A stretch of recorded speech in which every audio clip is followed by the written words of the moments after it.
أعوذ بالله من الشيطان الرجيم. بسم الله الرحمن الرحيم. السلام عليكم ورحمة الله وبركاته. بسم الله والحمد لله صلاة وسلاما على رسول الله وعلى آله وأصحابه ومن والاه. اللهم صل على سيدنا ونبينا وحبيبنا وشفيعنا وذخرنا ومولانا محمد وعلى آله وأصحابه وأزواجه وذريته وأهل بيته أجمعين. أشهد أن لا إله إلا الله وحده لا شريك له وأشهد أن محمدا عبده ورسوله الذي لا نبي بعده. رب اشرح لي صدري ويسر لي أمري واحلل عقدة من لساني يفقهوا قولي. من يهد الله فلا مضل له ومن يضلل فلا هادي له. من يرد الله به خيرا يفقهه في الدين. Jamaah seluruhnya, usikum wa nafsi bittaqullah wa ta'atihi faqad fazal muttaqun. Sebelumnya diberitahukan kepada seluruh jamaah Musholah An-Nur dan sekitaran warga Dusun 1 Desa Tanjung Baru, bahwasannya nanti malam akan diadakan pengajian penyambutan malam 1 Muharram yang akan diisi kajiannya oleh Ustadz Muhammad Nur Rifai, SPDI dari Perbaungan, dan dimeriahkan untuk solawatan yakni Mahalul Qiyam special perform dari Majelis Ta'lim dan Solawat Fathruddin Al-Habsyi, berletak di Masjid Baitur Rahman Dusun 2. Jadi kami mengundang kepada jamaah semua untuk memeriahkan acara tersebut menyambut tahun baru Islam kita, agar semuanya bisa meluangkan waktu untuk kita sama-sama berkumpul, kita sama-sama mengaji dan mengkaji ulang tentang ilmu-ilmu agama kita yang mungkin hari ini kita terlupa tentang itu. Nanti malam insyaallah acaranya ba'da Isya.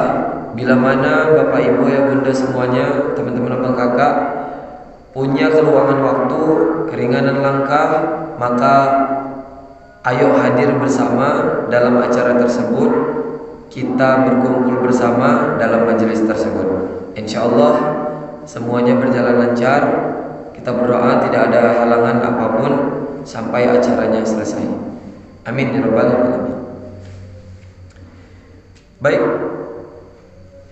hadirin wa hadirat rahimakumullah, seluruh jamaah yang hadir di tempat maupun yang sedang streaming online dari media sosial, seluruh jamaah Qalbu kajian online subuh dalam program Indonesia Qurani mewujudkan masyarakat madani Indonesia. Kita berdoa mudah-mudahan hari ini dengan rutinitas ini Allah izinkan kampung kita menjadi kampung santri, kampung Qurani, pusat peradaban Islam, kampung hadrah, kampung salawat, kampung sedekah, kampung-kampung kebaikan apapun yang menjadi dasar untuk kita bisa lebih dekat dengan Allah Subhanahu wa taala. Amin ya rabbal alamin.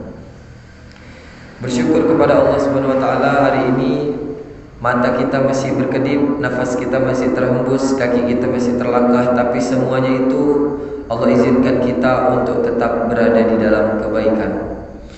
Subhanallah, alhamdulillah, wa la ilaha illallah, wallahu akbar, wa la hawla wa la quwwata illa billahil aliyyil azim. Kemudian bersolat kepada Rasulullah Muhammad sallallahu alaihi wasallam yang sangat kita nantikan syafaat beliau, baik itu di dunia apalagi di yaumil mahsyar kelak.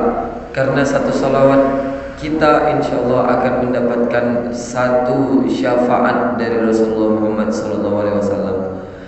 Allahumma salli ala sayyidina Muhammad wa ala alihi wa ashabihi Rasulillahi ajma'in. Maka jangan malas bersolawat hadirin, karena satu solawat nanti akan Allah balas secara langsung. Satu salawat Allah balas 10 kali. Salawat bisa mendatangkan rezeki, melancarkan rezeki, memudahkan segala urusan, dan menjauhkan kita dari segala macam mara bahaya, musibah, kemaksiatan dan kesesatan, insyaallah. Hadirin wal hadirat rahimakumullah, selama beberapa menit ke depan seperti biasa kita ba'da subuh untuk mengkaji lagi ilmu-ilmu yang mungkin selama ini kita terlupa atau kita belum paham tentang itu. Dan ilmu ini tetap berlandaskan dari Al-Quran, berlandaskan dari hadis-hadis Rasulullah, berlandaskan dari fatwa-fatwa ulama, para tabi'in, asatidz kita yang telah membedah ya, ilmu-ilmunya, menuangkan ijtihadnya di dalam fatwa-fatwa tersebut. InsyaAllah menjadi wasilah kebaikan bagi kehidupan kita sekarang dan yang akan datang. Kita berdoa yang hadir di majelis ini, baik yang langsung apalagi maupun yang online. Allah ampunkan dosanya, sehatkan badannya, lancarkan rezekinya, mudahkan urusannya, diluaskan berkah kehidupannya, hutangnya lunas, permasalahan dalam hidupnya terselesaikan. Amin ya rabbal alamin. Teman-teman semuanya, abang kakak, orang tua kami, ayah bunda yang disayangi Allah Subhanahu wa taala. Hari ini kita akan membahas satu ayat Quran, yakni dalam surah Al-Baqarah ayat 153 yang berbunyi, A'udzu billahi minasy syaithanir rajim. Bismillahirrahmanirrahim. Ya ayyuhalladzina amanu ista'inu bis-sabri was-salah. Innallaha ma'as-sabirin. Shadaqallahul azim. Artinya, wahai orang-orang yang beriman, mintalah pertolongan kepada Allah dengan sabar dan salat, atau jadikanlah sabar dan salat sebagai penolongmu. Sesungguhnya Allah bersama orang-orang yang sabar. Kata sabar itu selalu kali dikait-kaitkan dengan batas. Sabar itu ada batasnya. Kesabaran masing-masing orang itu beda-beda. Tingkat kesabaran itu sudah mencapai puncak yang maksimal. Saya sudah melewati batas kesabaran saya. Ini yang akan kita bahas hadirin. Semoga setelah kita belajar ini, kita insyaallah akan mengendalikan nafsu kita, mengendalikan hati kita, mengendalikan setiap perbuatan kita itu karena Allah Ta'ala semata. Jadi bukan karena dunia, tapi karena akhirat. Kalau orang bekerja berbuat karena dunia, belum tentu dunia itu ikut akhiratnya. Tapi kalau orang berbuat untuk akhirat, insyaallah dan sudah pasti akhirat itu akan membawa dunia atau dunia akan mengikutinya. Hadirin wal hadirat rahimakumullah. Kalau kita mendapati sesuatu di dalam kehidupan kita yang membuat kita terkadang merasa emosi, merasa bersedih, merasa marah, merasa dendam, merasa dengki, merasa iri, merasa perbuat sifat-sifat yang tercela yang lainnya, itu karena kita tidak bisa mengolah kesabaran dengan sebenar-benarnya sabar. Kita selalu mengucapkan hal ini. Sabar saya ini udah sampai puncaknya ya. Nanti kalau kesabaran saya sudah habis, awas kamu. Kan kita seperti itu ya kan. Nah ini coba kita garis besarin hadirin. Emang sabar ada batasnya? Sabar itu tidak ada batasnya. Sabar itu adalah kualifikasi atau kualitas keimanan seseorang. Sebut saja misalnya kita mengajar anak ngaji. Kadang-kadang kita mengajar anak ngaji, dari awal kita ngajar sampai selesai itu kita tersenyum saja. Karena kualitas iman kita, kualitas hati kita lagi bagus, mindset kita lagi bagus. Sebelum kita ngajar, beberapa jam sebelum itu, hal-hal yang kita lalui itu lagi bagus-bagus semua. Maka ketika kita mengajar, anak salah pun kita tidak marah, anak salah pun kita tidak emosi, santai, sabar, senyum-senyum saja sampai selesai. Itu karena apa hadirin? Sabar itu dipengaruhi atas mindset kita. pemikiran kita, ya, atas hati kita, atas apa lagi? Atas perbuatan-perbuatan beberapa waktu sebelum kita melakukan itu. Itu yang mempengaruhi tingkat kesabaran kita. Jadi kualitas iman seseorang mempengaruhi tingkat kesabarannya. Beda dengan hadirin, kalau kita misalnya sebut dengan kasus yang sama, lagi ngajar anak ngaji, ya, tiba-tiba anak ngaji kita tidak pintar, hari itu dia lelet sekali, lambat sekali. Kalau sekedar kita marah, sekedar kita kasih tahu, nada kita tinggi, nada kita memotivasi, tapi kita tidak ke bawah, itu tidak apa-apa, itu bagian dari metode. Tapi kadang-kadang kita coba rasakan hadirin, pernah nggak seperti ini? Kita niat memperbaiki ini, tapi keluar emosi kita, setan kita keluar. Kita marah itu bukan marah sebagai guru lagi, tapi marah sebagai orang yang wah bisa-bisa pun. Mungkin didasari mindset kita di luar yang sudah underestimate terhadap si anak. Memang bodoh kali pun. Mungkin rata-rata sebagian besar kita kayak gitu tuh.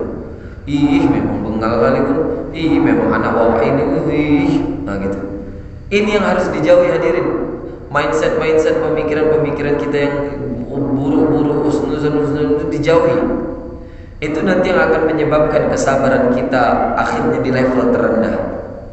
Dan ditambah lagi hati kita tidak diluruskan untuk benar-benar mengajarin ini. Namanya orang belajar, dia kan gak tahu. Maka luruskan hati kita untuk mengajar, memberitahunya, bukan membandingkan dia dengan kita.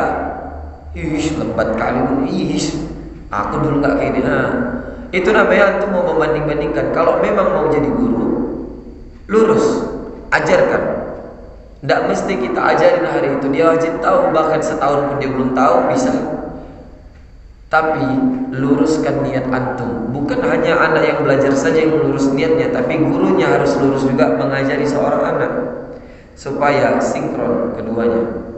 Ketika kesabaran itu muncul, akan timbul senyuman, akan timbul kegembiraan, akan timbul kesenangan, akan timbul keikhlasan. Begitu hadirin. Ditambah lagi kita jalani kehidupan beberapa saat sebelum kita mengajar itu, kita buat semuanya itu berjalan dengan baik. Kadang-kadang kita waktu mau mengajar, hati kita aja udah tak enak, ya, apalagi ngajar di sekolah tuh, ya kan, banyak masalah kehidupan segala macam. Itu siapa yang buat? Kita yang buat. Allah yang buat, enggak, kita yang buat. Masalah-masalah di dalam kehidupan itu kita yang buat. Kenapa Abi bilang kita yang buat? Allah itu memberikan, tapi keputusan kita untuk menjadikannya itu masalah atau tidak, itu ada di tangan kita. Betul ya? Maka perkara sabar ini sangatlah luar biasa. Sangat-sangat harus kita olah hati kita betul-betul. Jangan kita marah pakai nafsu kepada anak. Marahlah pakai ilmu. Misal sama anak nih, kita suruh dia hafal Quran, ya, tapi kita tidak mencontohkan menghafal Quran di depan dia. Kemudian kita marah-marah sama dia, terus di dalam hatinya itu menggerutu. Nguru orang hafal Quran, dia nggak baca. Kita nggak tahu ini hadirin kan.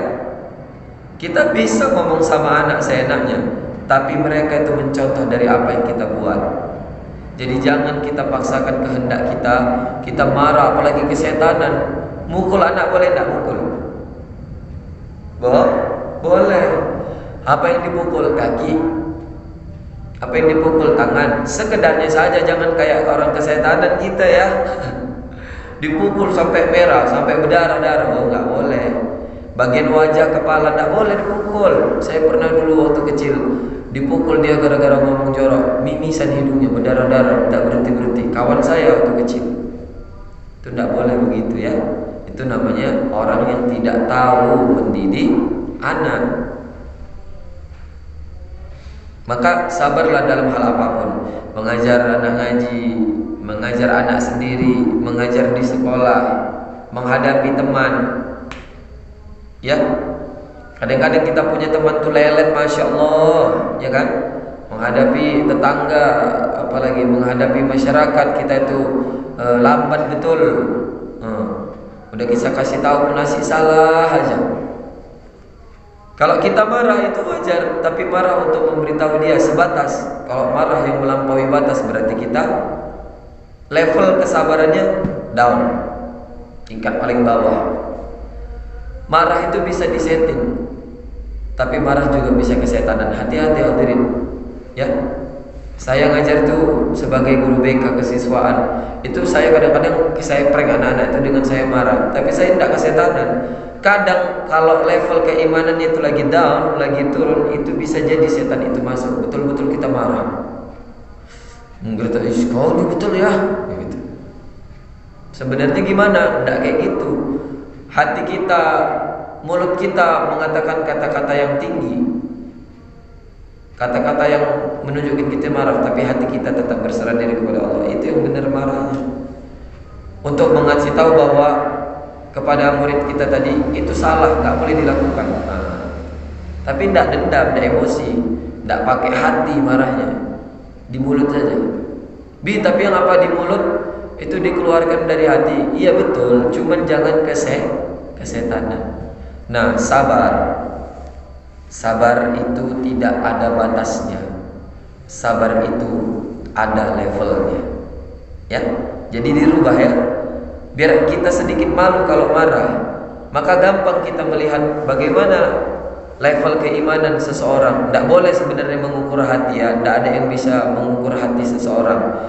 Tapi kita bisa melihat bagaimana level keimanan seseorang itu dari apa? Dari saat dia marah, dari saat dia mengolah emosinya ketika dia tidak senang. Kalau dia marah mengeluarkan kata-kata kotor, dia banting sesuatu, dia marah mencak-mencak segala macam, dan gampang, berarti dia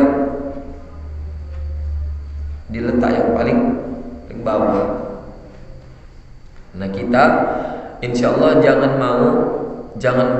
jangan membiarkan hati kita kalau dalam kondisi marah, kondisi diuji kesabarannya melampaui batas-batas itu.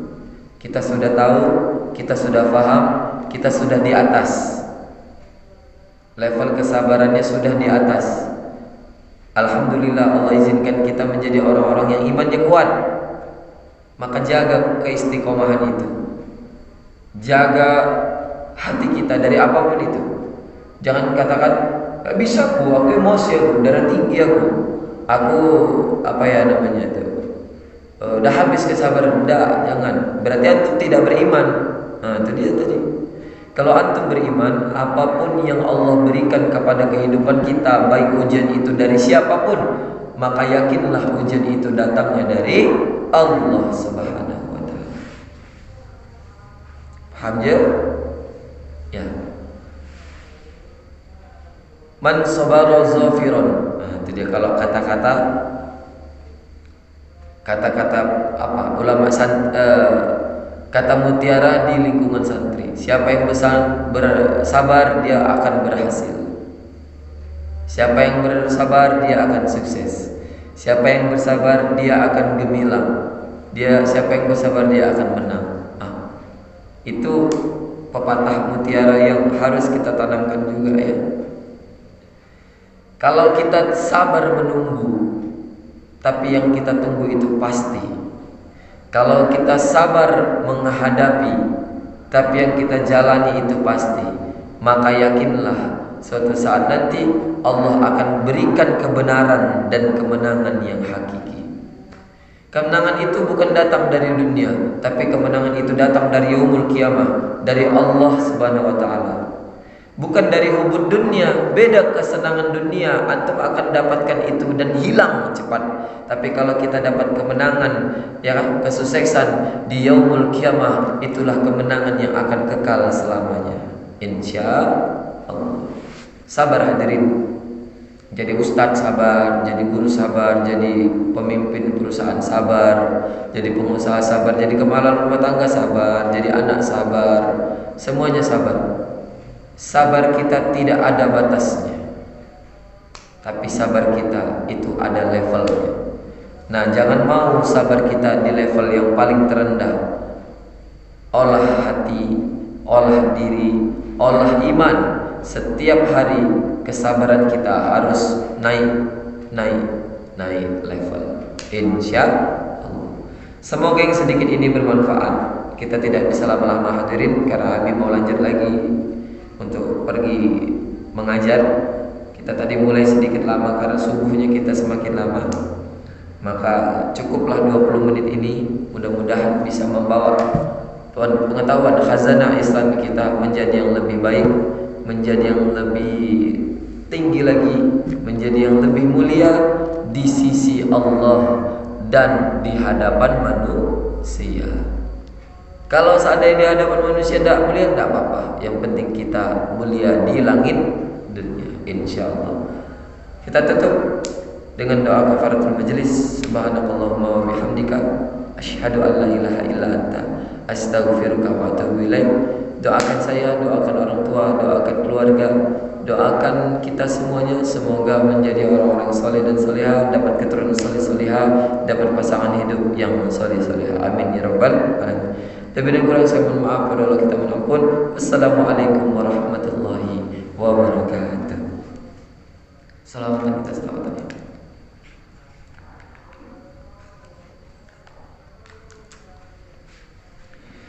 Allahumma salli salatan kamilatan wa sallim salaman tamman ala sayyidina Muhammadin al-hadi tadhallu bil uqadu wa tanfariju bihil qurabu وتقضى به الحوائج وتنال به الرغائب وحسن الخواتم ويستسقى الغمام بوجه الكريم وعلى آله وصحبه في كل lamhatin wa nafasin bi'adadin kulli ma'lumin lak bi'adadin kulli ma'lumin lak. Shadaqallahul azim. Kita tutup sekali lagi. Wassalamualaikum warahmatullahi wabarakatuh. Sallallahu Nabi Muhammad. Suara habis sudah full time. Jadi kegiatan kita sekarang ini balik lagi seperti yang dulu.